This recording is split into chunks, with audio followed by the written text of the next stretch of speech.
నా పేరు Bhuma Nageswararao, Mahabubnagar medical agency. రేపు ఆర్యవైశ్య లోకల్లో ఆర్యవైశ్య సంఘం మహబూబ్నగర్ లోకల్లో జరిగే ఎలక్షన్స్ గురించి నేను 2 మాటలు మాట్లాడతాను. ఎందుకంటే ప్రస్తుతము ఆర్యవైశ్య సంఘంలో పుల్లా శ్రీనివాస్ గారికి మా మద్దతు తెలుపుతున్నాము.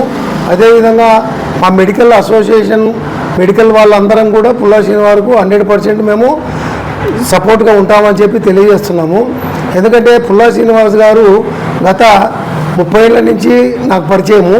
ఆయన ఎన్నో కార్యక్రమాలు ఎన్నో సంఘాలలో పదవులు నిర్వర్తించినాడు, అన్నీ కూడా సక్సెస్ఫుల్గా చేసినాడు. తర్వాత కరోనా పీరియడ్లో కూడా పుల్లా శ్రీనివాస్ గారు ప్రాణాలను కూడా లెక్క చేయకుండా చాలామంది అంటే వయసులకే కాకుండా వేరే కులస్తులకు కూడా హెల్ప్ చేసినాడని చెప్పి నేను ఘంటాపథంగా చెప్పగలుగుతున్నాను. ఎందుకంటే ఆల్రెడీగా మా మెడికల్ అసోసియేషన్ కూడా ప్రెసిడెంట్గా ఉన్నాడు, వేరే సంఘాల్లో కూడా లీడర్షిప్ చేస్తున్నాడు ఆయన. ఎందుకంటే మనము ఆర్యవైశ్యులందరం కలిపి రేపు జరగబోయే 10వ తారీఖు నాడు ఎలక్షన్స్లో మనమందరము ఆలోచించి ఎవరైతే మనకు ఆర్యవైశ్యులకు సాయం చేస్తారో వాళ్లకు మాత్రం మనం ఓటేయాలని చెప్పి మిమ్మల్ని అందరినీ కోరుకుంటున్నాను. అదేవిధంగా మా మద్దతు మాత్రము మేము పుల్లా శ్రీనివాస్కి తెలియజేస్తున్నాము. పుల్లా శ్రీనివాస్ వాళ్ళ ఫాదర్ కూడా గత కొన్ని సంవత్సరాలు ఆయన ఆర్యవైశ్య సంఘానికి కూడా ప్రెసిడెంట్గా పనిచేసినాడు. ఆయన కూడా ఎన్నో సేవలు అందించినాడు.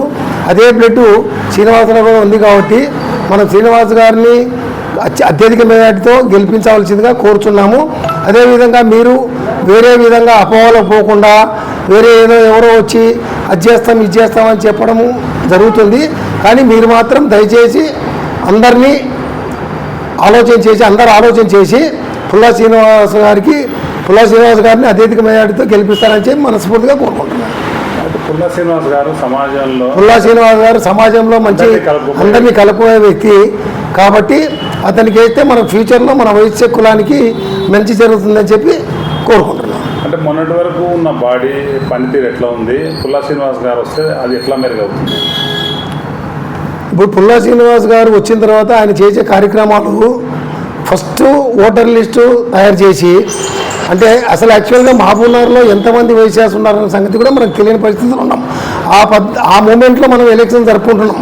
కానీ దీనివల్ల ఎవరు ఓటేయాలా ఎవరు ఓటేయకూడదు అనేది కూడా మనకు అర్థం కాని పరిస్థితి ఉంది. కాబట్టి రేపు నెక్స్ట్ పుల్లా శ్రీనివాస్ వచ్చిన తర్వాత నెక్స్ట్ స్టార్ట్ చేయడము ఓటర్ లిస్టు తయారు చేసి మహబూబ్నగర్లో ఎంతమంది వైశ్యాస్ ఉన్నారనేది ఒక 60 వార్డులు ఉన్నాయి మొత్తం మహబూబ్నగర్లో. ఈ 60 వార్డులకు ఒక వార్డుకు 3-4 ఏర్పాటు చేసి మొత్తం వైశ్యాస్ బయోడేటా తీసి, అంటే సీరియల్ నెంబరు, తర్వాత వాళ్ళ ఇంటి పేరు, వాళ్ళ ఫోన్ నెంబరు, భార్య పేరు, కొడుకుల పేర్లు అన్నీ సేకరించి వితిన్ 3 months లోపల ఓటర్ లిస్ట్ తయారు చేస్తానని చెప్పి మాకు ఆయన మీద నమ్మకం ఉంది. కాబట్టి మేము ఆయనకు ఫుల్ సపోర్ట్ చేస్తున్నాము.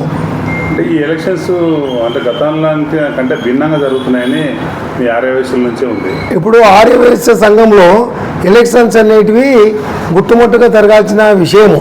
అటువంటిది పూర్తి మనం వాట్సాప్లో ఆయన మీద ఆయన వాట్సాప్లో పెట్టుకోవడం వల్ల టోటల్ మొత్తము సమాజానికి మన వైశ్య కులం అంటే మన వైశ్య కులము ఏం కథ అనేది అందరికీ ప్రతి వాళ్ళకు తెలిసిపోతుంది. కాబట్టి అటువంటివి చేయకుండా ఎవరు వాళ్ళు క్యాన్వాస్ చేసుకోవచ్చు, ఇబ్బంది ఏం లేదు. క్యాన్వాస్ చేయడానికి ప్రతి వ్యక్తికి ఫుల్ హక్కు ఉంది. అందుకోసము మనం అటువంటి దానిలోకి పోకుండా సామరస్యంగా ఎలక్షన్స్ బాగా నీట్గా జరగాలని చెప్పి కోరుకుంటున్నాం.